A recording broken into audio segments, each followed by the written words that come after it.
हरे कृष्ण प्रभु जी, धन्यवाद प्रणाम प्रभु जी। प्रभु जी 1 सेकंड।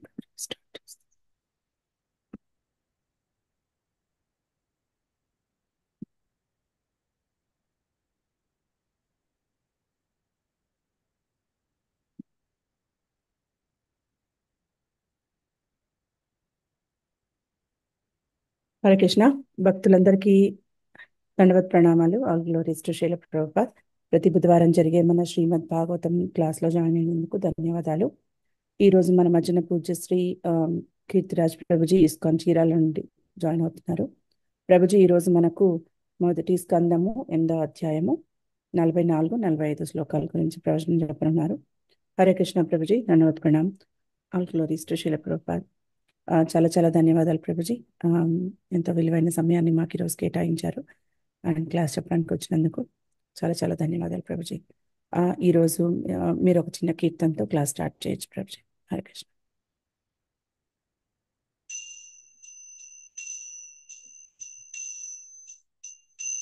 जय राधा माधव कुंज बिहारी, जय राधा माधव कुंज बिहारी, जय गोपी जनवल्लभा गिरिवरधारी, जय गोपी जनवल्लभा गिरिवरधारी, यशोदनन्दन व्रज जनरञ्जन, यशोदनन्दन व्रज जनरञ्जन, यशोदनन्दन व्रज जनरञ्जन, यमुनातीरावनचारी,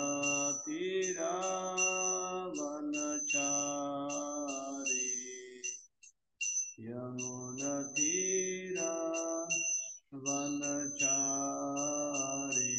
जय राधा माधव कुंज बिहारी, जय श्री कृष्ण चैतन्य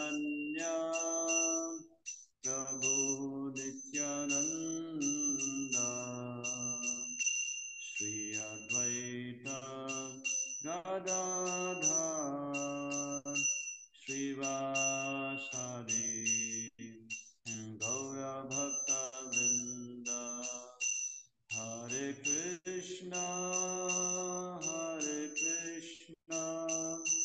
कृष्ण कृष्ण हरे हरे, हरे राम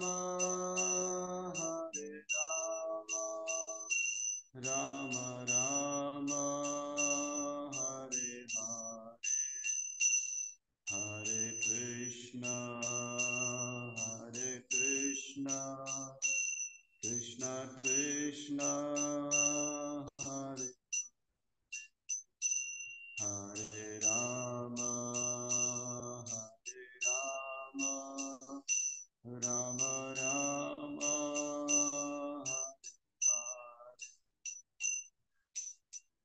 हरे कृष्ण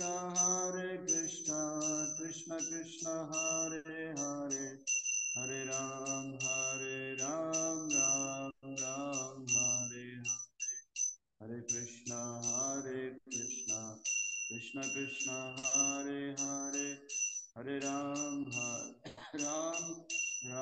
राम हरे हरे, जय प्रभुपादा, जय प्रभुपादा, प्रभुपादा श्रील प्रभुपादा, प्रभुपाद प्रभुपाद प्रभुपाद, जय जय प्रभुपाद। हरिनाम संकीर्तन की जय, श्रील प्रभुपाद की जय, ग्रंथराज श्रीमद् भागवतम की जय। ओम नमो भगवते वासुदेवाय, ओम नमो भगवते वासुदेवाय, ओम नमो भगवते वासुदेवाय। नारायणं नमस्कृत्य नरं चैव नरोत्तमं देवीं सरस्वतीं व्यासं ततो जयमुदीरये।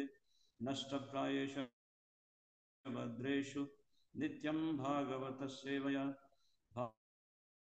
भागवती उत्तमश्लोके वासुदेवाय देवकी नन्दनाय च नन्दगोपकुमाराय गोविन्दाय नमो नमः। हरे कृष्ण।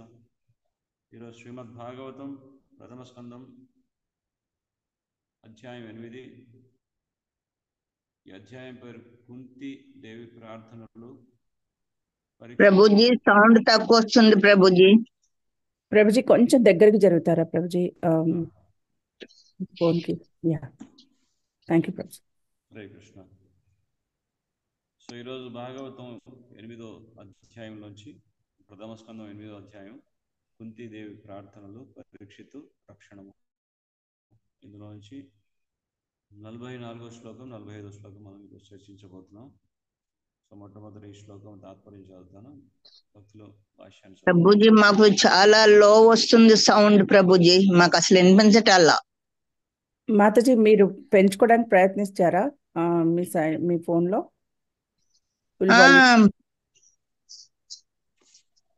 నాకు పర్వాలేదు, బాగానే వినిపిస్తోంది. సో అందుకు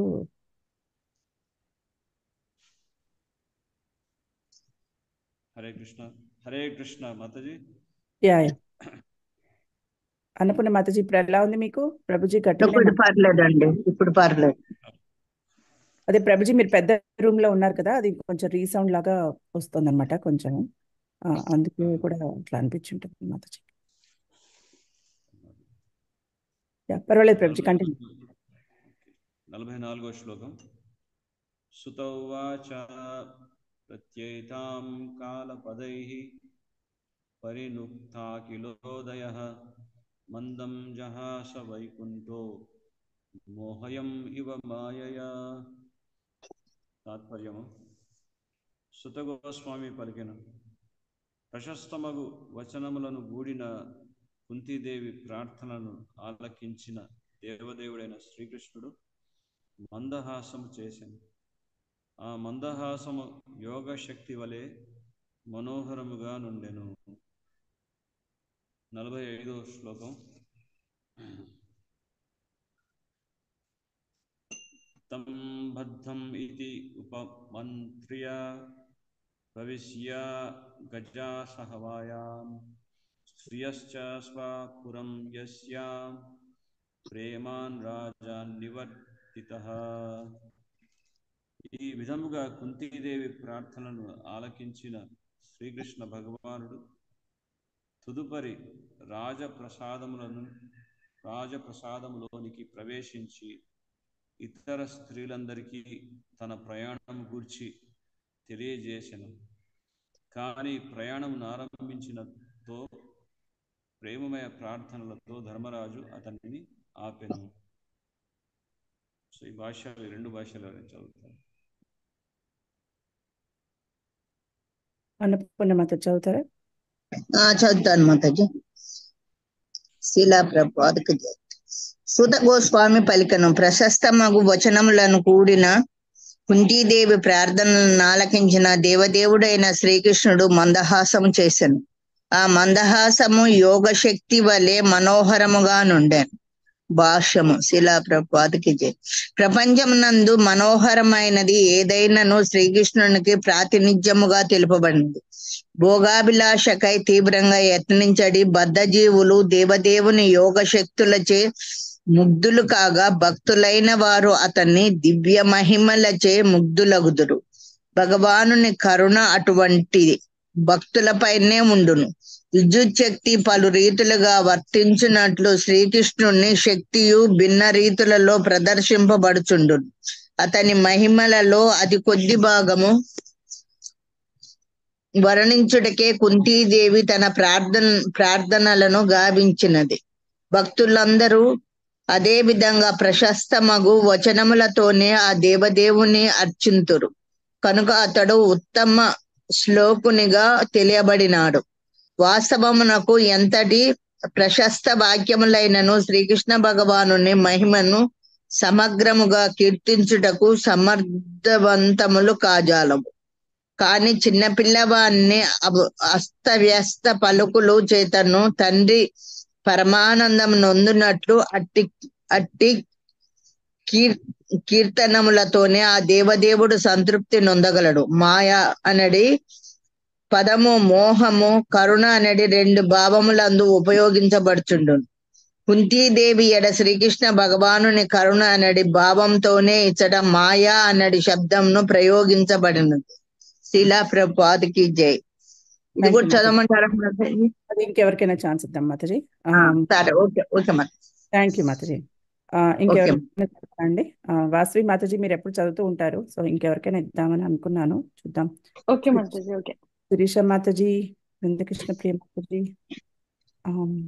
ఎవరైనా చదవగలరా? హరే కృష్ణ మాతాజీ. యా, నేను చదువుతాను మాతాజీ. యా. తాత్పర్యం కూడా కదా మాతాజీ? భాష్యం చదవండి. తాత్పర్యం ప్రభుజీ చదివేశారు. ఓకే.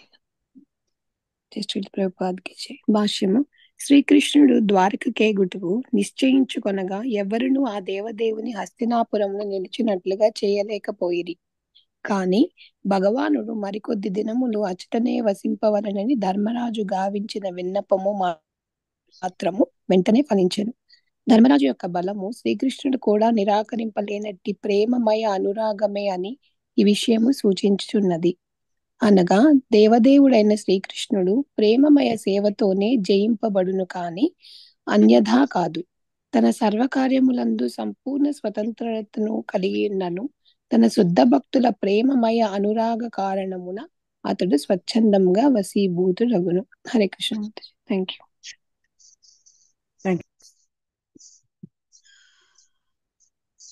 హరే కృష్ణ ప్రభుజీ. ప్రభుజీ మీ వాయిస్ ఇంకా లోగా ఉందని అందరూ మెసేజ్ చేస్తున్నారు.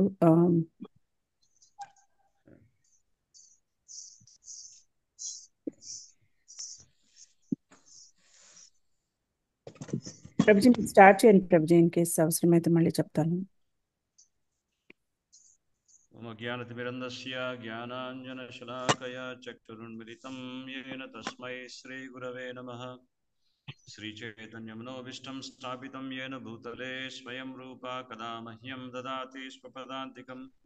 వందేహం శ్రీగురు శ్రీయుతపదకమలం శ్రీగురున్ వైష్ణవాంశ్చ శ్రీరూపం సాగ్రజాతం సహగణ రఘునాథాన్వితం త్వం సజీవం సాద్వైతం సావధూతం పరిజనసహితం కృష్ణ చైతన్యదేవం శ్రీరాధాకృష్ణపాదాన్ సహగణ లలితా శ్రీవిశాఖాన్వితాంశ్చ.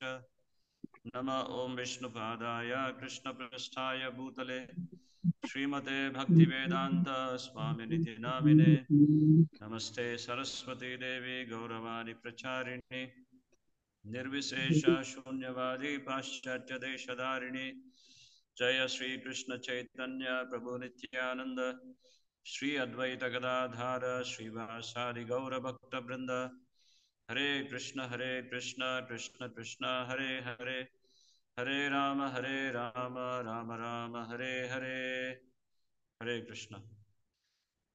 సో ఈరోజు మనం చదివినటువంటి 44వ శ్లోకం, ఇందులో కుంతి మహారాణి యొక్క ప్రార్థనలు, ఆవిడ ప్రార్థించినటువంటి విధానం గురించి తెలియజేస్తున్నారు. ఆవిడ మహాభక్తురాలైనటువంటి కుంతి మహారాణి ప్రశస్తమగు వచనములతో, ప్రశస్తములగు వచనములు అంటే చాలా శ్రేష్టమైనటువంటి పదాలతో, చాలా అద్భుతమైనటువంటి ప్రార్థనలతో భగవంతుని స్తుతించింది. సో ఆ ప్రార్థనలను ఆలకించిన దేవదేవుడు శ్రీకృష్ణుడు మందహాసము చేసెను. సో భగవంతుడు ఎలా రెస్పాండ్ అయ్యారు, కుంతి మహారాణి ప్రార్థించిన తర్వాత ఆయన రియాక్షన్ ఏంటి అనేది ఇక్కడ మనకు చెప్తున్నారు. సో వెంటనే కృష్ణుడు నిశ్శబ్దంగా ఉంటూ ఆయన ఒక చిరునవ్వు నవ్వారు, అంటే మందహాసం అంటే నవ్వుతున్నారు. సో ఈ శ్లోకంలో కాలపదైహి అంటే భగవంతుడు చక్కటి అద్భుతమైనటువంటి ప్రార్థనలతో భగవంతుని అర్చించాలి అని మనకి ఇక్కడ సూచిస్తున్నారు. అంటే భగవంతుని చాలా విశిష్టమైనటువంటి పద్ధతిలో ఆయన్ని కీర్తించాలి. ఆయన దేవదేవుడు. జనరలీ మనం ప్రేయర్స్ చేస్తాం, అందరం కూడా ప్రేయర్స్ చేస్తాం, భగవంతుని ప్రార్థించాలంటాం.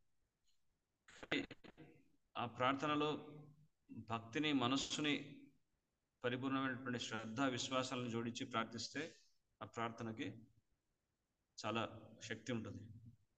జస్ట్ లైక్ భగవద్గీతలో చెప్తారు, మయి అర్పిత మనోబుద్ధిర్ యోమద్ భక్త సమే ప్రియ. మయి అర్పిత మనోబుద్ధిర్, మనస్సుని బుద్ధిని భగవంతుడికి అర్పిస్తూ ప్రేమతో భగవంతుని ప్రార్థించినట్లయితే భగవంతుడు ఆ ప్రార్థన స్వీకరిస్తారు. అటువంటి భక్తులంటే భగవంతుడికి ప్రీతి. యోమద్ భక్త సమే ప్రియ అనే విషయాన్ని భగవంతుడు వెల్లడి చేస్తున్నారు ఇక్కడ. సో కుంతి మహారాణి ఇలాంటి అద్భుతమైనటువంటి ప్రశస్తమైనటువంటి వచనములతో భగవంతుని కీర్తిస్తుంది. సో భక్తి లేనటువంటి వాళ్ళు, నాస్తిక భావంతో ఉన్నటువంటి వాళ్ళు కానీ, మూఢులు కానీ, మాయావాదులు కానీ, వాళ్ళు భగవంతుని కీర్తింపజాలరు. భగవంతుని కీర్తించాలంటే కావాల్సినటువంటి అర్హత ఏంటంటే భక్తుడై ఉండాలి. సో ఇక్కడ ఈ నాస్తికులు అనేటువంటి వాళ్ళు భగవంతుని దూషిస్తుంటారు. అలాగే మాయావాదులు, ఈ మూఢులు అనేటువంటి వాళ్ళు అనుకుంటారు, వాళ్ళు భావిస్తుంటారు భగవంతుని కీర్తిస్తున్నామని, కానీ ఒక విధంగా వాళ్ళు భగవంతుని కీర్తించలేరు. అసలు ఈ మాయావాదులు అనేటువంటి వాళ్ళు భగవంతుడి యొక్క విగ్రహాన్ని ఎదుట పెట్టుకొని సోహమస్మి అంటారు. అంటే నీవే నేను, నేనే నీవు అని చెప్పేసి వాళ్ళని వాళ్ళు భగవంతుడితో పోల్చుకుంటున్నారు ఇక్కడ.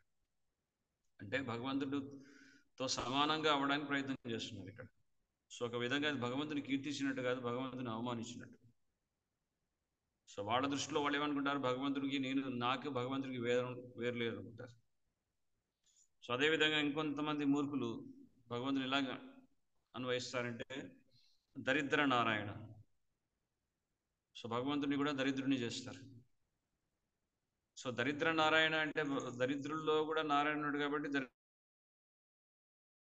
దరిద్రుడు కూడా నారాయణుడు అని చెప్తారు. కానీ నారాయణుడు దరిద్రుడు ఎలా అవుతారు? ప్రభుపాదుల వారు అంటారు, ఈ విషయాన్ని చాలా తీవ్రంగా ఖండిస్తారు శ్రీల ప్రభుపాదుల వారు. భగవంతుడు లక్ష్మీ సహస్ర శత సంభ్రమ సేవ్యమానం గోవిందనాది పురుషం తమహం భజామి.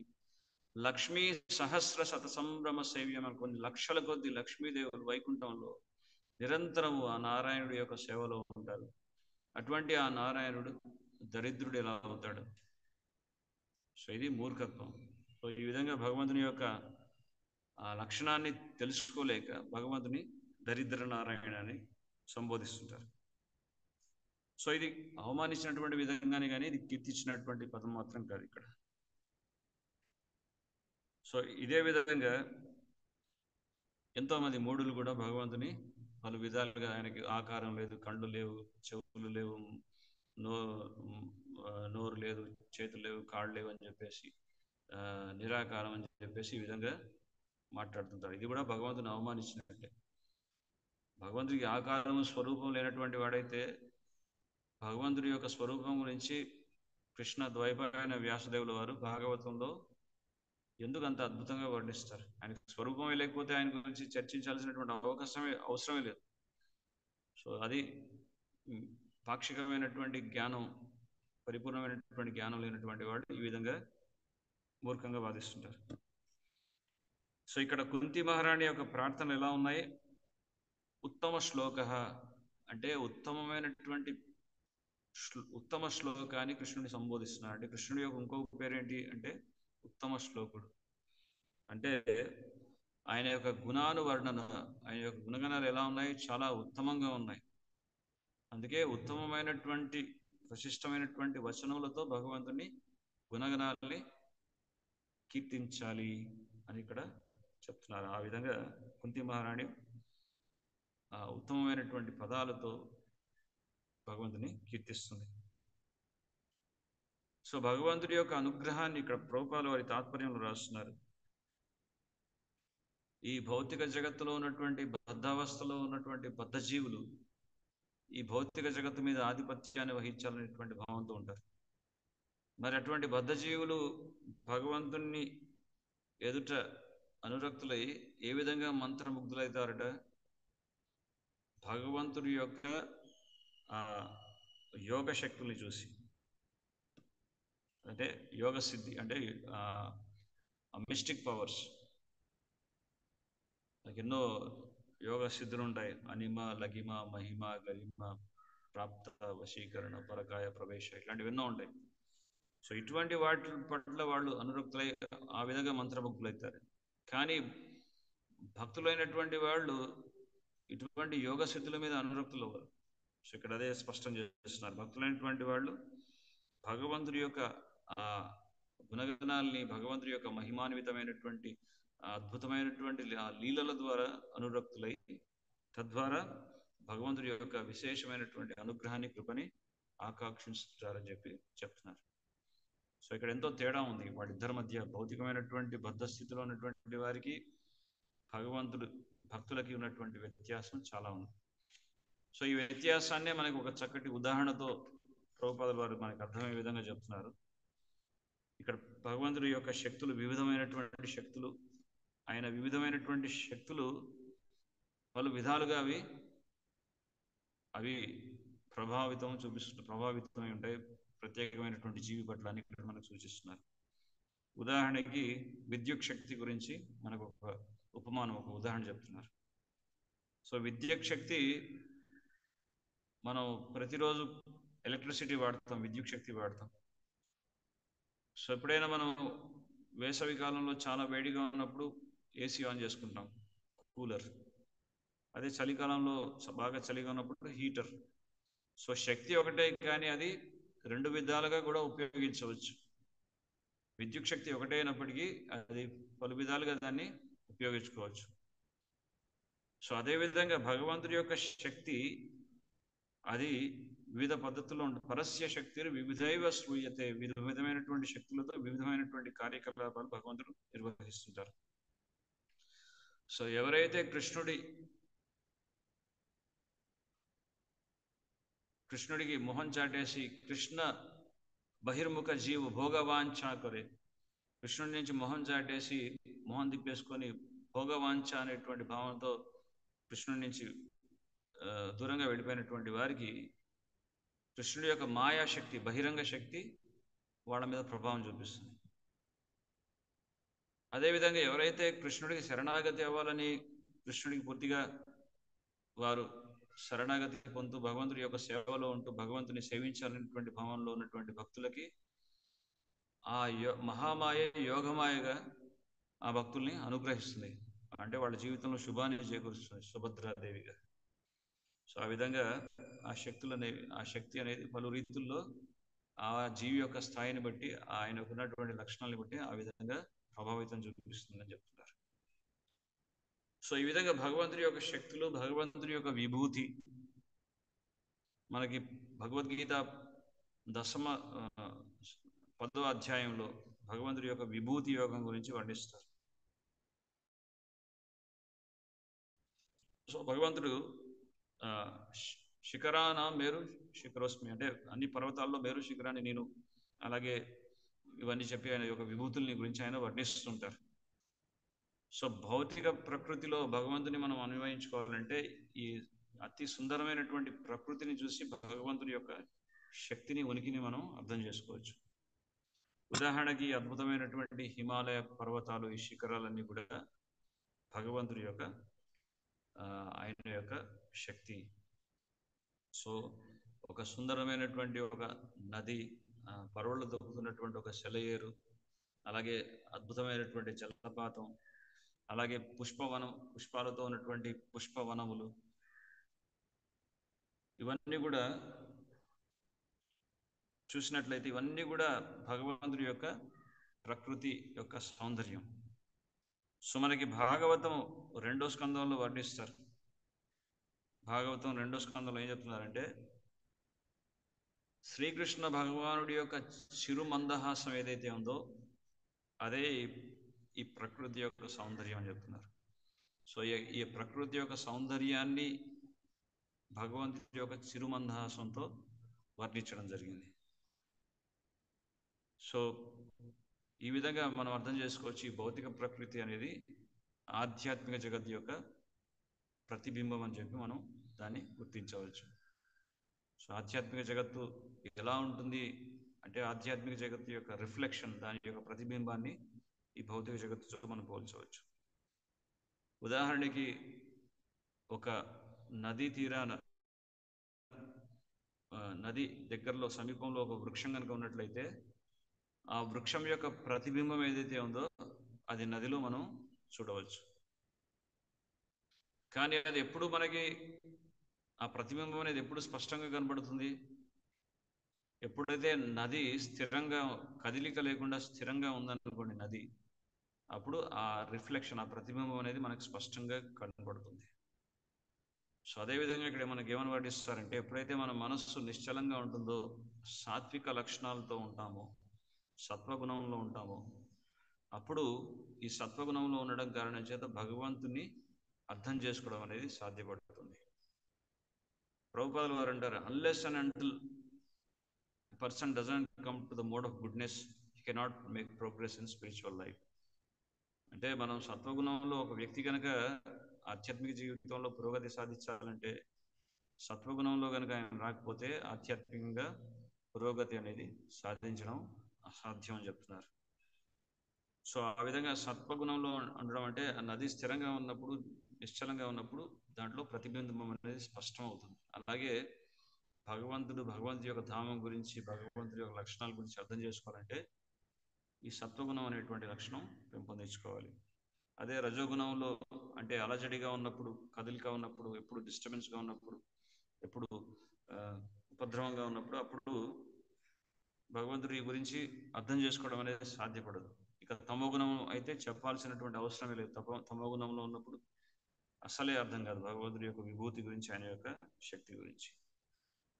సో ఇక్కడ వర్ణించినటువంటి విధంగా ఈ ప్రకృతిలో ఏదైనా సరే ఎంతో శోభాయమానంగా, ఎంతో ఆకర్షణీయంగా ఉంది అంటే అది కృష్ణుడి యొక్క చిరుమందహాసం, కృష్ణుడి యొక్క శక్తి అని మనం గుర్తించాలి.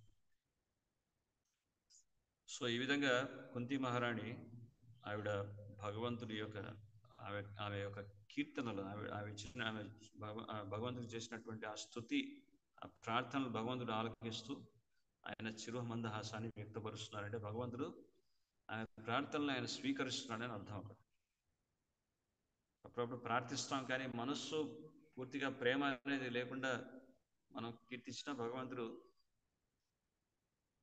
స్వీకరిస్తాడు, కానీ అంత గొప్పగా ఉండదు ఆ ప్రార్థన. కానీ కుంతి మహారాణి ఆవిడ చాలా గొప్ప మహాభక్తురాలు. ఆవిడ ప్రార్థనలో ఒకానొక ప్రార్థనలో ఉంటుంది, విపదా సంతుష్ట శాశ్వత తత్రతచ్చ జగద్గురు భవదో దర్శనం యస్యాత్ అపునర్భవ దర్శనం. అంటే ఎప్పటి కూడా విపత్తులు, కష్టాలు అనేవి ఇవ్వండి తండ్రి అని కోరుకుంటుంది. సో ఎవరైనా కోరుకోగలరు? ఎవరైనా కష్టాలు ఇవ్వమని ధైర్యం చేయగలరా? అది ఎవరికి అంత సులువుగా సాధ్యపడదు. కానీ కుంతి మహారాణి కష్టాలు కావాలని కోరుకుంటుంది అంటే ఆ విపత్తు అంటే ఆపద సమయంలో కృష్ణుడు వాళ్ళకి తోడుగా ఉన్నాడు కనుక ఇప్పుడు ఆపదలన్నీ తీరిపోయినాయి, యుద్ధం సమాప్తం అయిపోయింది, ఆ దుష్ట సంహారం జరిగింది. తర్వాత హస్తినాపురానికి సామ్రాట్టుగా ధర్మరాజును నియమించారు. ఇక హస్తినాపురంలో సామ్రాట్టుగా నియమించిన తర్వాత అక్కడి నుంచి బయలుదేరబోతున్నారు కృష్ణుడు. ఎక్కడికి? ద్వారకాకి. స్వామి, విపత్తులు ఉన్నప్పుడు, ఆపదలో ఉన్నప్పుడు మీరు స్వయంగా మా యొక్క సమక్షంలో ఉంటూ మమ్మల్ని కంటికి రెప్పలా కాపాడారు. ఇప్పుడు విపత్తులన్నీ తీరిపోయినాయి, కష్టాలన్నీ తొలగిపోయినాయి కనుక ఇప్పుడు మీరు ద్వారకాకి బయలుదేరుతున్నారు. సో కష్టాలు ఉంటేనే బాగుంటుంది స్వామి, ఎందుకంటే మీరు కష్టాల్లో ఉన్నప్పుడు మాకు తోడుగా ఉంటారు, మాకు దగ్గరగా ఉంటారు, కాబట్టి కష్టాలే ఉండాలి అని చెప్పి ఆ మహాభక్తురాలు కష్టాల్ని కోరుకుంటుంది. సో అంటే భగవంతుడి యొక్క ఎంత సన్నిహితమైనటువంటి సహచర్యం కావాలని పరితపిస్తున్నటువంటి ఆ విషయాన్ని మనకి ఇక్కడ అర్థమవుతుంది. సో ఆ విధంగా అంత గొప్పగా మహాభక్తురాలు భగవంతుని కోరుకుంటుంది. సో ఆ ప్రార్థనలో అంత సమర్పణ, అంకిత భావం, ప్రేమ, ఆప్యాయత, అనురాగం ఇవన్నీ కూడా మనకు కనపడుతున్నాయి ఆ ప్రార్థనలో. సో ఇక్కడ శ్రీకృష్ణ భగవానుడు ఆ ప్రార్థనలన్నింటినీ కూడా ఆలకిస్తున్నాడు. వాస్తవానికి ప్రభుపాదులు వారు ఇక్కడ చెప్తారు, వాస్తవమునకు ఎంతటి ప్రహస్త వాక్యములైనను శ్రీకృష్ణ భగవానుడి మహిమను సమగ్రంగా కీర్తించుటకు సమర్థవంతము కాజాలవు అని చెప్తున్నారు. అంటే మనం ఎంత గొప్పగా భగవంతుని కీర్తించడానికి మనం ప్రయత్నం చేసి కీర్తించినప్పటికీ కూడా అవి పరిపూర్ణం కావు.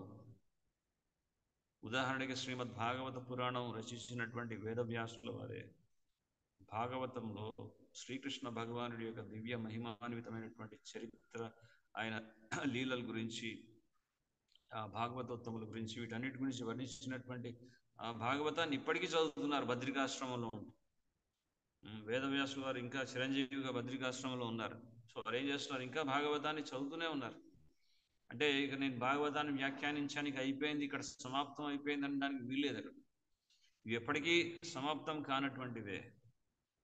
సాక్షాత్తు అనంతుడు అనంతమైనటువంటి శిరస్సులతో, అనంతమైనటువంటి ముఖములతో ఆయన భగవంతుని కీర్తిస్తూనే ఉన్నాడు. ఇంకా ఆ కీర్తన అనేది కొనసాగుతూనే ఉంది, కానీ అది ఇంకా ఎప్పటికీ సమాప్తం అంటూ మాత్రం ఎప్పుడు అయిపోలేదు. దానికి సమాప్తం లేదు. ఎందుకంటే భగవంతుడు అనంతుడు కనుక, ఆయన లీలలు కూడా అనంతమైనటువంటివి. సో ఈ ఆకాశానంతా కూడా ఒక కాగితంగా మార్చుకుంటూ, ఈ సముద్రాన్ని అంతా కూడా ఒక సిరగా కలంలో పోసుకొని భగవంతుడి యొక్క గుణగణాల్ని రాస్తున్నప్పటికీ కూడా ఇంకా అవి సరిపోదు. సో అంత అద్భుతంగా, అంత భగవంతుడి యొక్క ఆ లీలలు అంత గొప్పగా ఉంటాయి. వాటికి సమాప్తి అంటూ లేదు. సో ఆ విషయం మనకి ఇక్కడ అర్థమవుతుంది. సో ఈ విధంగా భగవంతుడు తన ప్రియ భక్తుల యొక్క కీర్తనని ఆయన ఆలకిస్తారు. భావగ్రహి జనార్దన. భక్తుడు ఎంతో ఉన్నతమైనటువంటి విద్వాంసుడై ఉండి, మంచి సంస్కృత పరిజ్ఞానం కలిగి ఉండి, మంచి శ్రేష్టమైనటువంటి పదాలతో ఆయన భగవంతుని కీర్తించలేనప్పటికీ కూడా, ఇక్కడ ప్రభుపాల వారు ఒక ఉదాహరణ చెప్తున్నారు. చిన్న పిల్లవాడి అస్తవ్యస్త పలుకుల చేతను తండ్రి పరమానందము నొందునట్లు అట్టి కీర్తనలలోనే ఆ దేవదేవుడు సంతృప్తి నొందగలడు. సో ఒక చిన్న పసిపిల్లవాడు, నోట్లో మాటే రావట్లేదు, కానీ అస్తవ్యస్త పలుకులు అంటే వచ్చిరాని మాటలుగా ఆయన వచ్చి నాన్న, అన్న, తమ్ముడు, అన్నం ఏదో మాట్లాడుతుంటాడు, ఏదేదో నోట్ల నుంచి వస్తుంది. కానీ ఆ అస్తవ్యస్త పలుకులు ఏదైతే ఉన్నాయో తండ్రి తల్లి చాలా సంబరపడిపోతుంటారు. మాట్లాడుతుంటే ఎంతో సంతోషంతో తండ్రి ఉప్పొంగిపోతుంటాడు, నా కొడుకు మాట్లాడుతున్నాడు అని చెప్పేసి. సో అదే విధంగా ఇక్కడ కూడా అదే విషయం చెప్తున్నారు. ఆ భక్తుడైనటువంటి వాడు చాలా ప్రహస్తమైనటువంటి వచనములతో భగవంతుని కీర్తించలేనప్పటికీ కూడా ప్రేమతో, భక్తితో భగవంతుని ఆయన ఆరాధించినప్పుడు, ఆయన కీర్తించినప్పుడు భగవంతుడు ఎంతో సంతృప్తి చెందుతారు అని చెప్పి ఇక్కడ వర్ణిస్తున్నారు. ఇందుకు మనకి ఎన్నో ఉదాహరణలు ఉన్నాయి. ధ్రువ మహారాజు ఆయన మొత్తం బాల్యంలోనే కఠోరమైనటువంటి తపస్సును ఆచరించి భగవంతుని మెప్పించుకున్నాడు. కానీ భగవంతుడు ఎప్పుడైతే ఎదుట ప్రత్యక్షం అయ్యారో అప్పుడు భగవంతుని ఎలా కీర్తించాలనేటువంటి ఆ అవగాహన ఆయనకు లేదు.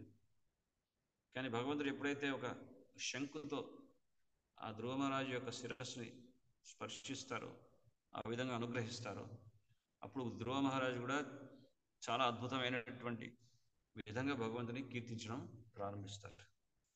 అలాగే ప్రహ్లాద మహారాజు, ప్రహ్లాదుడు, ఆ భక్త ప్రహ్లాదుడు భగవంతుడు ఎప్పుడైతే ఉగ్రరూపాన్ని దాల్చారో ఆయన్ని శాంతింప చేయడానికి ఎవరు దేవతలు కూడా సాధ్యం పడలేదు. ఆఖరికి ఇంద్రాది దేవతలు కూడా ఆయన్ని స్తుతిస్తూ ఆయన్ని శాంతింప చేయలేకపోయారు.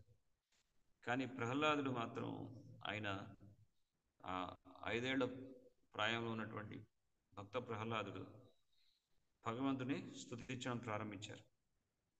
సో ఆయన ఎంత చక్కగా భగవంతుని స్తుతిస్తున్నారంటే భగవంతుడు నరసింహస్వామి వెంటనే సంతృష్టి చెందారు. ప్రహ్లాదుడి యొక్క ప్రార్థనలు విని సంతృష్టి చెందారు. సో ఈ శక్తి ఎలా వచ్చింది ప్రహ్లాదుడికి అంటే, ప్రహ్లాదుడు తల్లి గర్భంలో ఉన్నప్పుడే ఆ మహాభక్తుడైనటువంటి నారద మహర్షి నుంచి అత్యంత శక్తివంతమైనటువంటి ప్రభావవంతమైనటువంటి ఆ భక్తి సూత్రాల్ని విన్నాడు.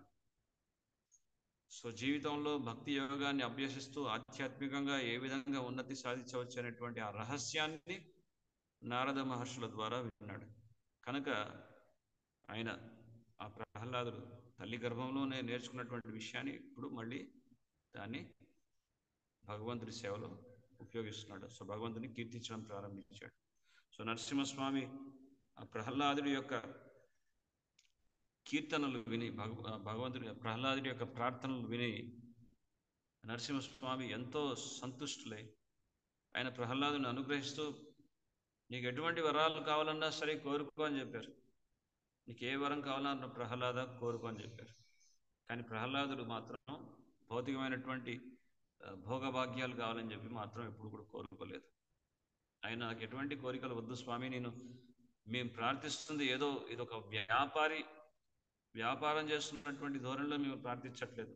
అంటే ఇక్కడ వ్యాపారి అనేటువంటి పదాన్ని ఎందుకు వాడుతున్నారు? ఒక వ్యాపారి అనేటువంటి వాడు ఇచ్చి పుచ్చుకుంటాడు. మనం ధనం ఇస్తే ఆయన సరుకు ఇస్తాడు, మనం ధనం ఇవ్వకపోతే సరుకు ఇవ్వడు ఆయన. సో ఇక్కడ ఏదో ఆశించి చేసేటటువంటి పద్ధతిని, సో ఇక్కడ నేను ప్రార్థిస్తున్నాను కాబట్టి నాకు ఇది కావాలని నేను ప్రార్థిస్తున్నాను. ఎందుకంటే నాకు ఇది మీరు ఇస్తారని చెప్పి నేను ప్రార్థిస్తున్నాను అనేటువంటి భావం లేదు ప్రహ్లాదుడికి. ఆయన భావన ఏంటి? పూర్తిగా భక్తి భావనతో ప్రహ్లాదుడు నరసింహస్వామిని కీర్తిస్తున్నారు. సో ఇక్కడ ఈ విషయాన్ని మనం గ్రహించవచ్చు. అంటే భగవంతుడు తన ప్రియ భక్తులతో ఉన్నటువంటి ఆ సంబంధం ఏంటి? అది అక్కడ ఎటువంటి స్వార్థం లేదు, ప్రేమ తప్ప ఎటువంటి స్వార్థం లేదు, ఎటువంటి కపటత్వం కూడా లేదు. అది పరిపూర్ణమైనటువంటి ప్రేమ. మనం ఒక గీతంలో వింటాం, అష్ట సిద్ధినవ నిధికే దాత అసవర దీన జానకీ మాత రామ రసాయన తుమరే పాష సదా రహో రఘుపతికే దాస. సో అష్ట సిద్ధినవ నిధికే దాస, ఈ అష్ట సిద్ధులన్నీ ఉన్నాయి హనుమంతుల వారికి. అనిమ లగిమ గరిమ మహిమ ప్రాప్త వశీకరణ, ఇటు అన్ని సిద్ధులు ఉన్నాయి. అష్ట సిద్ధి నవ నిధికే దాత అసవర దీన జానకీ మాత రామరసాయన తుమరే పాస, ఇవన్నీ ఉన్నప్పటికీ కూడా హనుమంతుల వారు దాన్ని పెద్దగా లెక్కించలేదు. ఆయన దగ్గర అంతకంటే అమూల్యమైనటువంటిది ఏంటి? రామరసాయన తుమరే పాస, రాముడి యొక్క ఆ అద్భుతమైనటువంటి రామనామం ఆయన దగ్గర ఉంది. సో రాముడిని కీర్తించేటటువంటి ఆ భక్తి భావన ఆయనలో ఉంది. సో రామ సదారహో రఘుపతికే దాస, ఆ విధంగా ఎప్పుడు కూడా భగవంతుడి యొక్క దాసుడిగా ఉన్నాడు ఆంజనేయుడు, రామదూతగా, రామబంటుగా. సో అది భక్తుడికి ఉన్నటువంటి స్థానం. సో ఆ విధంగా అటువంటి ఆ ప్రియ భక్తుడు భగవంతుడిని నిరంతరం భగవంతుడి యొక్క గుణగణాలను కీర్తించడంలోనే పూర్తిగా నిమగ్నమవుతాడు. ఇక నేను ఆయన ఎప్పుడు కూడా ఆ కీర్తించేటటువంటి విధానంలో ఎప్పుడు కూడా అలసిపోడు. జస్ట్ లైక్ ఫర్ ఎగ్జాంపుల్, భౌతికమైనటువంటి విషయాల్లో ఏదైనా భౌతికమైనటువంటి విషయాంశం గురించి కానీ, రాజకీయాల గురించి కానీ, సినిమా కథల గురించి కానీ ఒకసారి చూస్తాం, 2 సార్లు చూస్తాం, మహా అయితే 3 సార్లు. తర్వాత మళ్ళీ చూడమన్నా కానీ మనకు చూడబుద్ధి కాదు, ఎందుకంటే బోర్ కొట్టేస్తాయి, విసుగెత్తిపోతాం. మనం ఒక న్యూస్ పేపర్ కొన్నాం అనుకోండి, అది జాగ్రత్తగా దాచిపెట్టుకోం, ఒకసారి చదివేసాం, తర్వాత చెత్త కుప్పలో పడేస్తాం, లేకపోతే అది ఏదో పొట్లం కట్టుకోవడానికి ఉపయోగిస్తాం. అంతేగాని దాన్ని తీసుకొని జాగ్రత్తగా గుట్లో పెట్టుకొని భద్రపరచు. కానీ అదే భాగవతం, భగవద్గీత అయితే ఎప్పుడు జాగ్రత్తగా పెట్టుకుంటాం. ఎంత చదివినా ఇంకా తనివి తీరదు. ఇంకా చదువుతున్నా కొద్దీ మనకి నూతనమైనటువంటి అనుభూతి, ఇంకా నూతనమైనటువంటి విషయాలు ఇంకా తెలుస్తుంటాయి. భగవంతుడి యొక్క అనుగ్రహం వల్ల ఇంకా భగవంతుడు మనకి సాక్షాత్కారం ఇస్తూనే ఉంటారు, కానీ ఎప్పటికీ కూడా మనకి బోర్ అనిపించదు. సో అందుకే బద్రికాశ్రమంలో ఉన్నటువంటి వ్యాసదేవుల వారు ఇంకా బద్రికాశ్రమంలో కూర్చొని భాగవతం చదువుతూనే ఉన్నారు ఈ రోజుకి కూడా. సో అది ఎప్పుడు కూడా పాతపడదు. సో ఆ విధంగా భగవంతుడి యొక్క ఆ మహిమాన్వితమైనటువంటి ఆ అద్భుతమైనటువంటి ఆ లీలల్లో అంత చక్కటి గొప్ప లక్షణం ఉంటుంది. సో అందుకే భక్తుడు అనేటువంటి వాడు ఇంకో భక్తులు కలవగానే వాళ్ళు ఏం చేస్తారు? కథయంతశ్చ మాం నిత్యం తుష్యంతి చ రమంతి చ. భగవంతుడి యొక్క కథామృతాన్ని ప్రతినిత్యం వాళ్ళు ఆస్వాదిస్తూ తుష్యంతి చ రమంతి చ, తుష్టి సంతుష్టి ఆ సంతృప్తిని పొందుతున్నారు. భగవంతుడి యొక్క కథామృతాన్ని, భాగవత కథామృతాన్ని వింటూ ఎంతో సంతృప్తిని పొందుతారు. తుష్యంతి చ రమంతి చ. రమంతి చ అంటే తన్మయత్వంలో ఎంతో ఆనందాన్ని అనుభూతి చెందుతుంటారు. సో ఆనందం కూడా ఏదో కొద్దిపాటి ఆనందం కాదు. ఆనందాంబుది వర్ధనం ప్రతిపదం పూర్ణామృత స్వాదనం. ఆ ఆనందం అనేది ఎప్పుడు కూడా పెరుగుతున్నటువంటి ఆనందం కానీ ఎప్పుడు కూడా తరగనటువంటి ఆనందం. అటువంటి ఆ దివ్యమైనటువంటి ఆనందాన్ని అనుభూతి పొందుతుంటారు భక్తులు అనేటువంటి వారు. సో భగవంతుడు కూడా తన ప్రియ భక్తులు పొందేటటువంటి భక్తి పారవశ్యంలో వారు అనుభూతి చెందుతున్నటువంటి ఆనందం ఎటువంటిది అనేది భగవంతుడు కూడా రుచి చూడాలనుకుంటారు. ఒకసారి మార్కండేయ ఋషి ఎప్పుడైతే మార్కండేయుడు ఆయనకి ఆయువు పెరుగుతుంది. ఎప్పుడైతే యమధర్మరాజు వచ్చి ఆయన ఆయువును అపహరించడానికి వెళ్ళినప్పుడు ఆయన ఆ పరమశివుని వేడుకుంటాడు. ఆ విధంగా ఆయువు పెరుగుతుంది. సో అటువంటి ఎంతో సుదీర్ఘకాలంగా ఆయువు ఉన్నటువంటి మార్కండేయుడు యుగ యుగాలు గడిచిపోతుంటాయి. ఇంకా ఆయనకి విసిగెత్తిపోతుంది. ఇంకా నేను ఏం చేయాలి, ఎప్పుడు చూస్తున్నా ఈ భౌతిక జగత్తులో ఎంతకాలం ఉండాలనుకుంటాడు. సో ఒక సందర్భంలో ఎప్పుడైతే ప్రళయం అనేది సంభవిస్తుందో ఆ ప్రళయం ఉన్నటువంటి సమయంలో మార్కండేయ ఋషి ఉంటారు. సో ఆ ప్రళయ జలాల్లోంచి కొట్టుకొస్తూ ఉన్నారు వటపత్ర సాయి. ఆయన వటపత్ర అంటే ఈ మర్రి చెట్టు యొక్క వృక్షం యొక్క పత్రం మీద శయనించి ఉన్నారు ఆ వటపత్ర సాయి, ఒక చిన్న బాలకృష్ణుడు. సో ఆయన పడుకొని ఆ విధంగా ఆ ప్రళయ జలాల్లో అలా తేలుతూ వస్తున్నారు. ఆయన ఏం చేస్తున్నారు? తన కాలి యొక్క బొట్టున వేలిని నోట్లో పెట్టుకొని చీకుతున్నారు. అంటే దాని రుచిని ఆస్వాదిస్తున్నారు. ఏంటి? కరారవిందేన పదారవిందం ముఖారవిందేన వినివేశయాతం వటస్య పత్రస్య పటే శయానాం బాలం ముకుందం మనసా స్మరామి. సో ఆయన ఏం చేస్తున్నారు? వటస్య పత్రస్య అంటే వటపత్ర సాయిగా ఆయన ఏం చేస్తున్నారు? ఆయన పాదాన్ని తన నోట్లో పెట్టుకొని సపరిస్తున్నారు. అంటే తన పాద పద్మాల్ని ఆశ్రయించినటువంటి ప్రియ భక్తులు ఎవరైతే ఉన్నారో ఆ పాద తీర్థాన్ని అంటే ఆ పాదంని అభిషేకించినటువంటి ఆ తీర్థాన్ని ఎంతో గొప్పగా ఆస్వాదిస్తుంటారే. సో దాంట్లో ఉన్నటువంటి మాధుర్యం ఏమిటి, నా పాదంలో ఉన్నటువంటి మాధుర్యం ఏమిటి అని స్వయంగా ఆయన్నే ఆస్వాదించడానికి ఆయన ఆ విధంగా చేస్తున్నారు వటపత్ర సాయిగా. సో ఆ విధంగా భగవంతుడు తన భక్తుల్లో ఉన్నటువంటి భక్తి పారవశ్యాన్ని ఆయన కూడా స్వయంగా అనుభూతి చెందాలనుకుంటాడు. సో అందుకే చైతన్య మహాప్రభు యొక్క అవతారం కూడా అదే కారణం. శ్రీ చైతన్య మహాప్రభు సాక్షాత్తు శ్రీకృష్ణ భగవానుడే. సో ఈ కలియుగంలో ఆయన అవతరించారు. ఏ వర్ణంలో అవతరించారు? గౌర వర్ణంలో. అందుకే గౌరాంగ మహాప్రభు అన్నాం. శ్రీమతి రాధారాణి యొక్క మేలిమి బంగారు ఛాయ వర్ణంలో, అలాగే రాధారాణి యొక్క భావంతో చైతన్య మహాప్రభు ఆ శ్రీకృష్ణుడే అవతరించారు.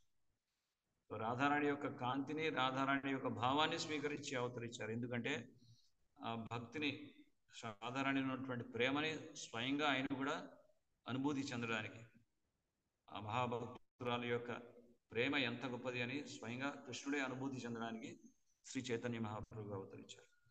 కృష్ణవర్ణం త్రిషాకృష్ణం సాంగోస్త్ర పార్షదం యజ్ఞ సంకీర్తనై ప్రాయే యజంతి హి సుమేధస. ఆ విధంగా ఈ సంకీర్తన యజ్ఞాన్ని, యుగధర్మాన్ని ప్రతిష్ఠ చేశారు, యుగధర్మాన్ని స్థాపించారు. ఈ హరినామ సంకీర్తనం. సో హరినామ సంకీర్తన ద్వారా భగవత్ ప్రేమని పొందేటటువంటి ఆ సువర్ణ అవకాశాన్ని కలియుగ జీవులకి అందజేశారు చైతన్య మహాప్రభు. సో అటువంటి ఆ అపారమైనటువంటి ఆ కరుణ భక్తుల మీద భగవంతుడు ప్రతినిత్యం చూపుతుంటారని చెప్పి ఇక్కడ ప్రభుపాదులు ఈ తాత్పర్యంలో వర్ణిస్తారు. సో ఈ కరుణనే ఇక్కడ మనకి చెప్తున్నటువంటి ఈ కృప కటాక్షం అనేది ఇక్కడ ఈరోజు చదివినటువంటి భాగవత శ్లోకంలో ఆఖరులు చెప్తున్నారు, మోహమాయ మోహమాయ విన్మయాయాం మాయ. సో ఈ మాయ అనేటువంటి పదానికి రెండు అర్థాలు వస్తున్నాయని చెప్తున్నారు ఇక్కడ. మాయ అంటే కేవలం మోహమే కాదు, మాయ అంటే కరుణ అని కూడా ఆ అర్థం వస్తుంది అని చెప్తున్నారు ఇక్కడ. జస్ట్ లైక్ ఫర్ ఎగ్జాంపుల్, ఆత్మ అంటే భగవద్గీతలో ఈ పదానికి 2-3 అర్థాలు ఉన్నాయి. ఆత్మ అంటే మనస్సు, ఆత్మ అంటే ఆత్మ, ఆత్మ అంటే బుద్ధి అని కూడా మనకి ఆ విధంగా అన్వయించి ఉన్నారు భగవద్గీత. సో అదేవిధంగా మాయ అంటే ఇక్కడ మోహమే కాదు, కరుణ అని కూడా చెప్తున్నారు. సో ఈ రెండో భావన ఏదైతే ఉందో, కరుణ అనేటువంటి భావన, అది ఇక్కడ వర్తిస్తుంది ఈ కాంటెక్స్ట్లో. ఇక్కడ ఉన్నటువంటి ఈ శ్లోకంలో కుంతీదేవి ఎడ శ్రీకృష్ణ భగవానుడు కరుణ అనేది భావముతో ఇచ్చట మాయ అనేది శబ్దమును ప్రయోగించబడింది అని చెప్తున్నారు. సో భగవంతుడు కుంతి మహారాణి యొక్క ప్రార్థనలు విని ఆయన కుంతి మహారాణి పైన అపారమైనటువంటి కరుణా దృష్టిని కురిపిస్తున్నారు. సో అందుకే ఇక్కడ మోహయా విని మాయయా అనేటువంటి ఆ పదాన్ని వర్ణిస్తున్నారు. సో ఆ విధంగా భగవంతుడు ఆయన భక్తుల యొక్క ప్రార్థనలను ఆలకిస్తూ ఆ విధంగా తద్వారా భక్తుల్ని అనుగ్రహిస్తుంటారు. సో భగవంతుని ప్రార్థించాలి అంటే పూర్తిగా మనస్సుతో, ప్రేమతో, శ్రద్ధతో, పరిపూర్ణమైనటువంటి విశ్వాసంతో ఆ విధంగా ప్రార్థించినప్పుడు భగవంతుడు ఆ ప్రార్థన స్వీకరిస్తారు. జస్ట్ లైక్ ఫర్ ఎగ్జాంపుల్, భగవంతుడి మీద దీపం పెట్టాం, దీపం వెలిగించాం. సో దీపం అంటే ఏంటి? అక్కడ మనం భగవంతుడికి ఏం సమర్పిస్తున్నాం? దీపం అంటే అగ్నిని సమర్పిస్తున్నామా, లేకపోతే ఆ నెయ్యిని, ఆ ఘృతాన్ని సమర్పిస్తున్నామా? ఏం సమర్పిస్తున్నాం? దీపం, సూర్యుడి ముందు దీపం పెట్టినంత మాత్రాన సూర్యుడికి ఏం వెలుగు రావట్లేదు. కేవలం ఒక చిన్న దీపం సూర్యుడికి పెట్టగానే సూర్యుడికి ఏదో కాంతిని మనం ఇవ్వట్లేదు అక్కడ. కానీ సూర్యుని పూజించాలంటే పద్ధతి ఏంటి అంటే దీపాలతోనే అర్చించాలి. మరి అటువంటి దీపం కేవలం దీపమేనా సమర్పిస్తుంది మనం అంటే? దీపం మాత్రమే కాదు, అక్కడ మనకు ఉన్నటువంటి ప్రేమ, భక్తి, శ్రద్ధ, పరిపూర్ణమైనటువంటి విశ్వాసాన్ని, వీటన్నిటిని జోడించి వీటిని భగవంతుడికి సమర్పిస్తున్నాం. అటువంటి ఆ ప్రేమమైనటువంటి ప్రార్థనలు భగవంతుడు భక్తుల నుంచి స్వీకరిస్తారు. తర్వాయి శ్లోకం ఏదైతే ఉందో 45వ శ్లోకం, ఇందులో మనకేమని పఠిస్తున్నారంటే, శ్రీకృష్ణ భగవానుడు బయలుదేరే ముందు హస్తినాపురంలో, ఇక్కడ హస్తినాపురాన్ని గజస్వాహవయాం అని ఇక్కడ చెప్పడం జరిగింది. గజ అంటే ఒకప్పుడు హస్తినాపురం అంటే ఎప్పుడు హస్తి అంటే ఏనుగులతో సమృద్ధిగా, ఏనుగులతో నిండినటువంటి ఒక గొప్ప రాజ్యం. సో ఒకప్పుడు హస్తినాపురం మొత్తం ఈ భూమండలానికి అంతా కూడా క్యాపిటల్ సిటీగా ఉంది. ఇప్పుడు దాన్ని న్యూఢిల్లీ అంటాం. సో ఇప్పుడు హస్తి అంటే ఏనుగులతో, గజములతో ఉన్నటువంటి ప్రదేశం అది. సో హస్తినాపురానికి సామ్రాట్గా ఉన్నారు, చక్రవర్తిగా ఉన్నారు యుధిష్ఠిర మహారాజు.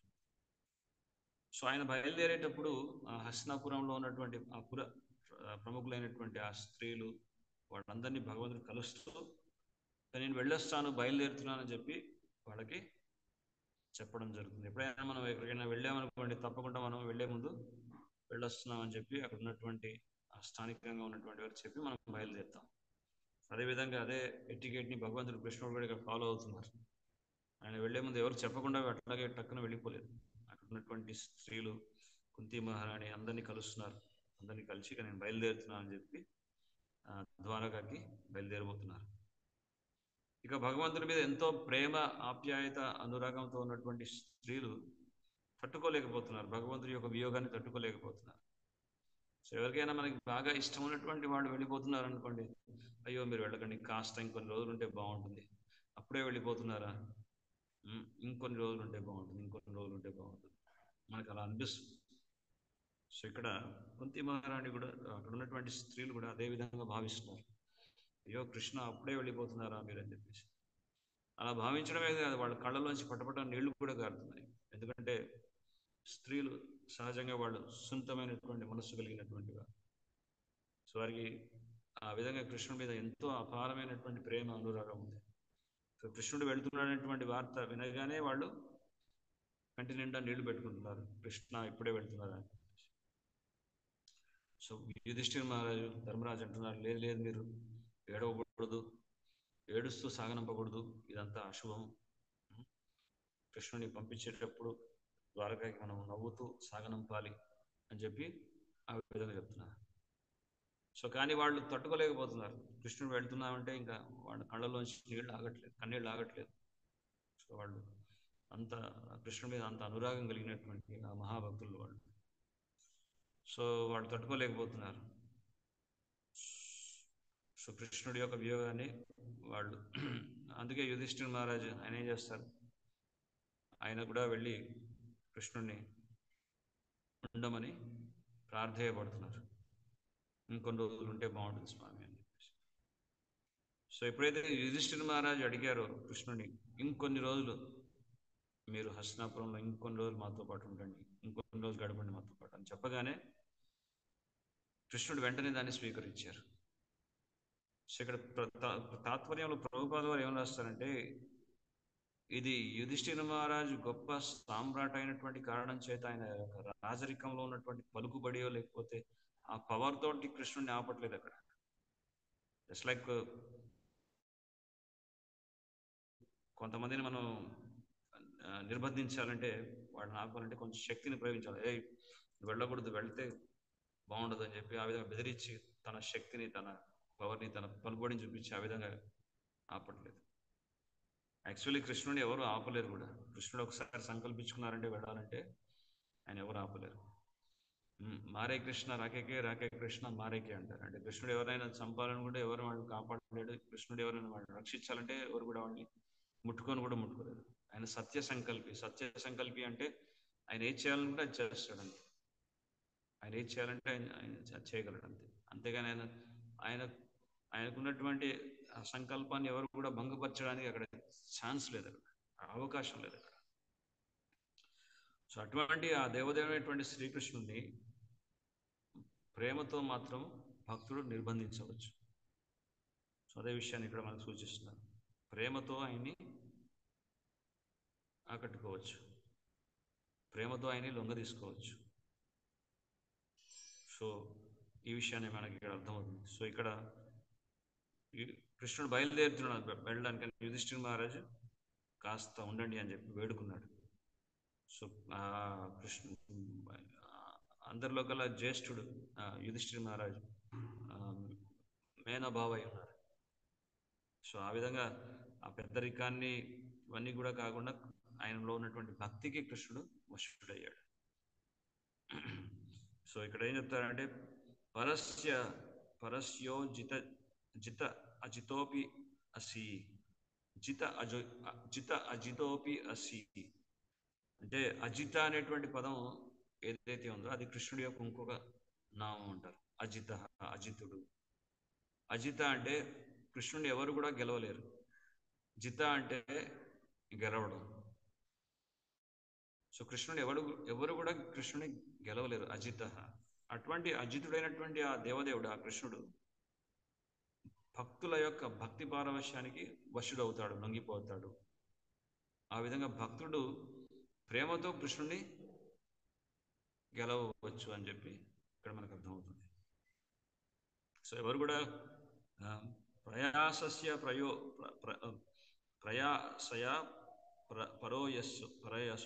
అంటే ఎవరు కూడా కృష్ణుడిని ఆర్డర్ ఇవ్వలేరు. నువ్వు ఇలా చెయ్యి, ఇలా ఉండు, ఇక్కడ ఉండు, నేను చెప్పినట్టు ఈ విధంగా నడుచుకో అని చెప్పి కృష్ణుడిని ఎవరు శాసించలేరు. అలాగే కృష్ణుడిని ఎవరు కూడా అధిగమించలేరు. అదేవిధంగా కృష్ణుడికి ఎవరు సమానం కాలేరు. అదేవిధంగా కృష్ణుడిని ఎవరు కూడా మించిపోలేరు. అందుకే అసమ ఉద్భ అనే పదాన్ని వాడుతున్నారు. అసమ ఉద్భ అంటే కృష్ణుడికి ఎవరి సరి సమానం కాదు, కృష్ణుడిని మించినటువంటి వారు కూడా ఎవరు లేనటువంటి అర్థం, భావం వస్తుంది. కానీ అజిత అంటే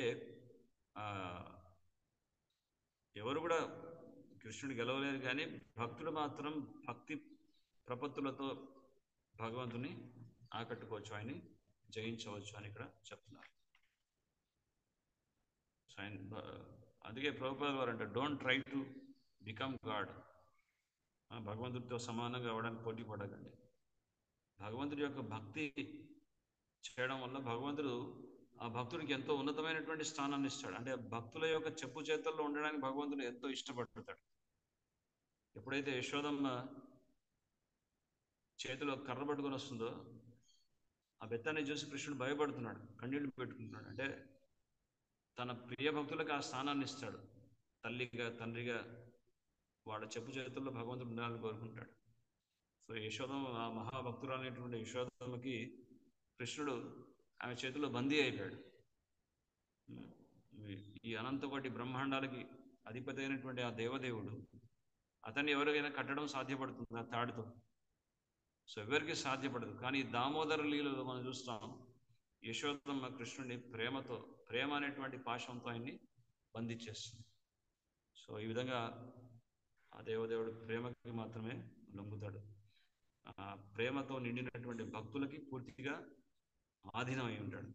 అందుకే అహం భక్త పరాధీన అని మనకి చెప్పడం జరుగుతుంది. ఒకానొక సందర్భంలో మహాభారతంలో ఒక చక్కటి కథ కూడా ఉంది, మనం వింటాం. దుర్యోధనుడు వచ్చి భీష్మ పితామహులు వారి దగ్గరికి వచ్చేసి, నువ్వు పక్షపాతాన్ని చూపిస్తున్నావు పాండవుల పట్ల, సరిగ్గా యుద్ధం చేయట్లేదు. సో నువ్వేం చేస్తున్నావు? యుద్ధం ఏదో నామమాత్రం యుద్ధం చేస్తూ వాళ్ళు ఏమీ చేయట్లేదు, నువ్వు పాండవులు వాళ్ళ మీద అనురాగాన్ని చూపిస్తున్నా అని చెప్పి నిందిస్తున్నాడు, అవమానిస్తున్నాడు. సో భీష్ముడు శపథం తీసుకున్నారు,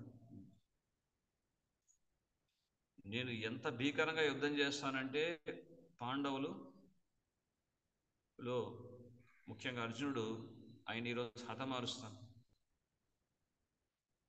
అయితే అర్జునుడు చనిపోవాలి, లేదా అర్జునుడి రక్షణార్థం కోసం కృష్ణుడు ఆయుధాన్ని పట్టారు.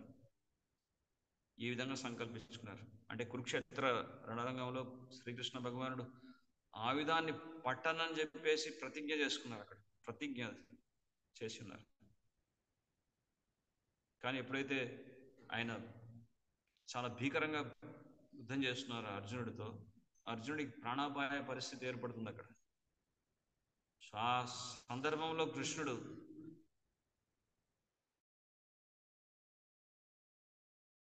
రథచక్రాన్నే ఆయుధంగా పెట్టుకొని భీష్ముడి మీదకి దూసుకెళ్తుంటారు.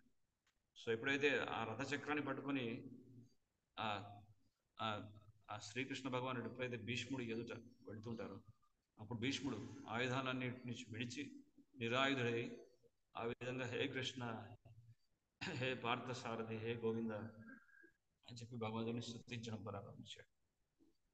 అంటే ఇక్కడ ఆయుధం పట్టణం అని అన్నటువంటి శ్రీకృష్ణ భగవానుడు ఆయుధాన్ని పట్టించాడు భీష్ముడు. సో భీష్ముడి కోసం ఆయుధాన్ని పట్టాడు కృష్ణుడు. అంటే తన ప్రియ భక్తుల కోసం తను చేసినటువంటి ప్రతిజ్ఞని కూడా ఏ విధంగా ఉల్లంఘిస్తాడనేటువంటి విషయం మనకి ఇక్కడ అర్థమవుతుంది. సో తన ప్రియ భక్తుల కోసం భగవంతుడు ఎంతకైనా, ఎంత దూరమైనా వెళ్తాడు. అంత ఆ భక్తుల మీద అంత అనురాగం, అంత ప్రేమ, భక్తవత్సరుడికి అంత గొప్ప అనురాగం ఉంది. అదేవిధంగా భక్తుడు కూడా అదే విధమైనటువంటి ప్రేమ. సో ఆ ప్రేమమైనటువంటి ఆ సంబంధం అంత గాఢంగా ఉంటుందని మనకి ఇక్కడ అర్థమవుతుంది. ఇక్కడ ఆ విధంగా మనం అర్థం చేసుకోవచ్చు. ఇక్కడ మనం శ్రీకృష్ణ భగవంతుని అసలు ఆ దేవదేవుని అర్థం చేసుకోవడం అంత సులువైనటువంటి విషయం కాదు. ఆయన కీర్తించడం కూడా అంత సులువైనటువంటి విషయం కాదు. కానీ భగవంతుడు ఎంతో దయతో భక్తులకి అవగతం అవుతారు. వాడు ఎప్పుడూ భగవంతుని సేవించడం వల్ల, భగవంతుని ప్రార్థించడం వల్ల, భగవంతుడి యొక్క సేవలో ఉండడం కారణం చేత తేషాం సతత యుక్తానాం భజతాం ప్రీతిపూర్వకంగా ప్రేమతో ఎప్పుడైతే భగవంతుని సేవిస్తుంటారో, దదామి బుద్ధియోగం తం ఏన మాం ఉపయాంతి, వాళ్ళకు కావాల్సినటువంటి బుద్ధి జ్ఞానాన్ని, తన్ని చేరుకోవడానికి కావాల్సినటువంటి ఆ మార్గాన్ని భగవంతుడే చూపిస్తుంటారు. సో ఆ విధంగా భగవంతుడు భక్తులకి అంత ఉన్నతమైనటువంటి స్థానాన్ని ఇస్తారు. సో కొంతమంది అంటారు, సేవకుడిగా ఉండడం ఏంటి, ఇదేంటి, భగవంతుడికి సేవకుడిగా ఉండడం ఏంటి, ఇంకేదైనా స్థానం ఉంటే బాగుంటుంది అంటే సేవకుడి యొక్క స్థానం ఎంత గొప్పది. బ్రహ్మజ్యోతిలో ఐక్యం అవ్వడం వల్ల లాభం లేదు. కొంతమంది అంటారు కాంతిలో ఐక్యం అవ్వడం, కాంతిలో ఐక్యం అవ్వడం. కాంతిలో ఐక్యం ఏం చేస్తారు? అక్కడ కాంతిలో కూర్చొని ఏం చేస్తారు? ఒంటరిగా. అక్కడ భగవంతుడు లేరు. ఎవరు బ్రహ్మ తేజస్సులో కూర్చొని శాశ్వతంగా ఎంతకాలం ఉంటారు? అక్కడ ఆనందాన్ని పంచుకోవాలంటే పరస్పరం భగవంతుడు భక్తుడు ఉంటేనే భక్తి అనేది భగవంతుడు కల్పించవచ్చు. కానీ ఆ తేజస్సులో, ఆ బ్రహ్మ తేజస్సులో కూర్చొని ఏం చేస్తాం అక్కడ? సో బ్రహ్మ తేజస్సులో లీనం అవ్వడం కంటే కూడా, దేనికంటే కూడా భగవంతుడి యొక్క భక్తి చేయడం సర్వశ్రేష్టము అని ఇక్కడ మనకి అర్థమవుతుంది. ఆ విధంగా భక్తి విజయం సాధించడం అంటే ఇదే. భక్తుడు భక్తితో భగవంతుని కూడా ఆయన శాసించగలడు. అంటే భగవంతుని కూడా ఆయన భగవంతుడు సంకల్పించాడు. ఇక్కడ యుధిష్ఠిర మహారాజు అదే చేస్తున్నారు. ఏం చేస్తున్నారు? భగవంతుడు సంకల్పించాడు, ఇక్కడ నేను బయలుదేరదామని చెప్పి సిద్ధమయ్యారు. ఆ విధంగా బయలుదేరుతున్నటువంటి శ్రీకృష్ణుని కూడా నిలిపివేశాడు యుధిష్ఠిర మహారాజు. అది ప్రేమతో, భక్తితో. అది భక్తుడికి ఉన్నటువంటి స్థానం అంత ఉన్నతమైందని చెప్పి మనం ఇక్కడ అర్థం చేసుకోవచ్చు. హరే కృష్ణ. సో ఇక్కడికి ఈరోజు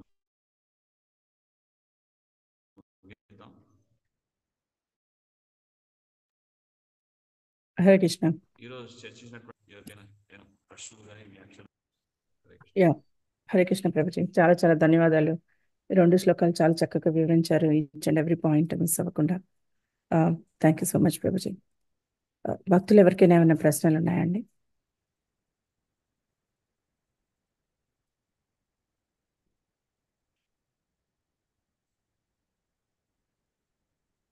ప్రభుజీ, దీంట్లో ఈ మొదటి శ్లోకంలో మాయ అనేది పదము, మోహము, కరుణ అనేది 2 భావములందు ప్రయోగింపబడుచుండను. సారీ ప్రభుజీ, మీరు చెప్పింది నాకు ఇంకొంచెం డీటెయిల్గా చెప్పగలుగుతారా? కరుణ ఎలా అవుతుంది మాయ అనేది? లైక్ ఫర్ ఎగ్జాంపుల్ 15వ అధ్యాయం భగవద్గీత పురుషోత్తమ యోగంలో ఇక్కడ చెప్తారు మాయ అంటే ఏంటి, మోహం అంటే ఏంటి. నిర్మాణ మోహ జిత సంగ దోష ఆధ్యాత్మ నిత్యా వినివృత కామ. నిర్మాణ మోహ అంటే మమత్వం లేకుండా ఉండడం, మోహగ్రస్తులు కానటువంటి వాడు. సో ఈ మాయ అనేది ఏ విధంగా ప్రభావం చూపిస్తుందంటే జనులని భౌతిక ప్రపంచంలో మోహానికి గురి చేస్తుంది. సో మోహం అంటే ఏంటి అంటే దానికి నిర్వచనం ప్రభుపాదులు వారు చెప్తారు. ఉన్నది లేనిదిగా భావించడం, లేనిది ఉన్నదిగా భావించడం. జస్ట్ లైక్ ఫర్ ఉదాహరణ చెప్తారు. చీకట్లో తాడును చూసి పాము అనుకోవడం, పామును చూసి తాడు అనుకోవడం. సో ఇదే మోహ, ఇదే భ్రాంతి, ఇదే మాయ. సో ఇక్కడ మాయ అంటే మనందరికి తెలుసు ఈ విధంగా మోహంలో ఉండడం అనేది. కానీ ఇక్కడ మాయ అంటే కరుణ అనేటువంటి 2వ భావన కూడా వస్తుందని చెప్పి చెప్పడం జరిగింది. సో భగవంతుడి యొక్క కరుణ కూడా మాయ అని.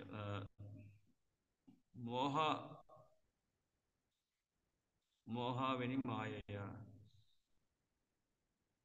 అంటే ఇక్కడ మాయా అనే పదానికి యోగ శక్తి అని. మోహ అంటే మనోహరముగా ఇవ వలె, మాయయ యోగ శక్తి అని చెప్తున్నారు. సో ఇక్కడ ఈ కాంటెక్స్లో మాయ అంటే యోగ శక్తి, భగవంతుడి యొక్క అపారమైనటువంటి కరుణ అని చెప్తున్నారు. సో భగవంతుడు నిద్రిస్తున్నప్పుడు యోగ నిద్ర అంటారు. భగవంతుడి యొక్క శక్తిని కూడా యోగ శక్తి అంటారు. సో అటువంటి ఆయన యొక్క ఆ కరుణ వర్షిస్తున్నారు తన భక్తుల మీద. కృపా కటాక్షం అంటారు. అంటే తన యొక్క కృప, ఆయన యొక్క నేత్రములతో ఆ కరుణని వర్షిస్తున్నారు. సో ఆ విధంగా ఆ 2వ భావన కూడా వస్తుందని చెప్పి ఇక్కడ చెప్తున్నారు. సో ఈ కాంటెక్స్ట్ లో మాయ అంటే కరుణ అని అర్థం వస్తుందని చెప్తున్నారు. అదేనండి, అంటే ఆవిడ చేసిన ప్రార్థనలకి కృష్ణుడు సంతోషించి ఆయన మర్సి, ఆయన కరుణని ప్రసరించినట్టు ఇచ్చినట్టు. అంతే కదా ప్రభుజీ? అంతే, exactly. Okay, thank you Prabhuji. ఎవరికైనా ప్రశ్నలు ఉన్నాయండి? ఒకటి మాత్రం బాగా తెలుస్తుంది ఏంటంటే ప్రభుజీ, మన మన మనం చేసే పనులన్నింటి కూడా కృష్ణుడు ఏదో ఒక లీలల్లో చేస్తూనే ఉన్నారు. అంటే ఇప్పుడు మీరు అన్నట్టు మనం ఎక్కడికైనా వెళ్తూ ఉంటే, అంటే తిరిగి వెళ్ళిపోతూ ఉంటే అందరికీ చెప్పి వెళ్తాము, చెప్పకుండా వెళ్ళము. తర్వాత కృష్ణుడు చేసే ప్రతి పని అంటే ఎలా ఎంజాయ్ చేయడమైనా ఏదైనా సరే, మన ఈ భౌతిక ప్రపంచంలో ఏం చేస్తున్నామో అదంతా కృష్ణుడు ఆల్రెడీ చేసేసారు. అవే మనం ఫాలో అవుతున్నాం. అంతే కదా ప్రభుజీ? ఎగ్జాక్ట్లీ. ఆయన ప్రత్యక్షంగా ఒక ఆదర్శాన్ని చూపిస్తున్నారు మనకి. ఏ విధంగా ఆదర్శవంతంగా ఉండాలి. సో అన్ని మనం భగవంతుడి నుంచే అన్ని నేర్చుకుంటాం. ఎందుకంటే man is made in the image of God అంటారు. సో భగవంతుడు ఆయన మన తండ్రి అయితే అదే లక్షణాలతో మనం ఉన్నాం. సో కానీ ఆయన మన తండ్రి లాంటి వాడు. సో ఆ విధంగా ఆయన మనకి నేర్పిస్తున్నారు, మనకి ఉపదేశాలు ఇస్తున్నారు. భగవద్గీత ద్వారా, భాగవతం ద్వారా మనకి ఏ విధంగా నడుచుకోవాలి, ఏ విధంగా ఉండాలి, ఏ విధంగా మనం కార్యాలు చేయాలి, అన్నీ కూడా ఆయన ప్రత్యక్షంగా చూపిస్తున్నారు. ఈవెన్ ద్వారకా శ్రీకృష్ణ భగవాన్ మీరు చెప్పినట్టు బయలుదేరుతున్నప్పుడు ఆయన ఈవెన్ ఈ ఎవరితో ఎలా వ్యవహరించాలనేది కూడా చూపిస్తున్నారు. అంటే వెళ్ళేటప్పుడు కుంతి మహారాణి యొక్క పాదాలను స్పర్శిస్తారు. తనకంటే వయసు పెద్దలో ఉన్నటువంటి యుధిష్ఠిర మహారాజు యొక్క పాదాలను కూడా స్పర్శిస్తారు. సమకాలికులతో ఆయన ఆలింగనం చేసుకుంటారు. సో ఆ విధంగా అలా అవి కూడా ఆయన నేర్పిస్తున్నారు బయలుదేరేటప్పుడు. ఆయన దేవదేవుడు అయినప్పటికీ కూడా ప్రత్యక్షంగా ఒక ఉదాహరణగా మనందరికీ సూచిస్తున్నారు. ఈయన ద్వారకా పట్టణానికి వెళ్ళిన తర్వాత కూడా ద్వారకాలో భగవంతుడు ఏం చేస్తారు, ప్రతిరోజు ఉదయాన్నే లేచి తన దినచర్యని ప్రారంభిస్తారు. గృహస్థ ధర్మాన్ని సక్రమంగా నిర్వర్తిస్తూ ఒక ఆదర్శాన్ని చూపిస్తున్నారు లోకానికి. అదేవిధంగా మనం నడుచుకోవడానికి మనం కూడా ప్రయత్నిస్తున్నాం. Exactly. Thank you so much. భక్తులు ఎవరికి ఏం ప్రశ్నలు లేనట్టున్నాయి ప్రభుజీ. మరి ఇంకోసారి మనం అయితే క్లాస్ ఇక్కడ ముగిద్దాం ప్రభుజీ. చాలా చాలా ధన్యవాదాలు మరి ఒకసారి మీకు. భక్తులందరికీ కూడా జాయిన్ అయినందుకు చాలా చాలా ధన్యవాదాలండి. మళ్ళీ శనివారం మళ్ళీ భాగవతం క్లాస్తో కలుద్దాము ప్రభుజీ. మీకు శ్రీ చైతన్య మహాప్రభు అవతరించిన శుభాకాంక్షలు అడ్వాన్స్గా చెప్తున్నాము. భక్తులందరూ కూడా ఈరోజు ఇక్కడ ముగిద్దామండి. పంచకల్పతరుభ్యశ్చ కృపా సింధుభ్యేవచ పతితానాం పావనేభ్యో వైష్ణవేభ్యో నమో నమః. శ్రీమద్ భాగవతం की जय, श्रील प्रभुपाद की जय, श्री कीर्तिराज प्रभु जी की जय. Thank you, Prabhu. Hare Krishna Pranam. Prabhu ji. Hare Krishna. Thank you.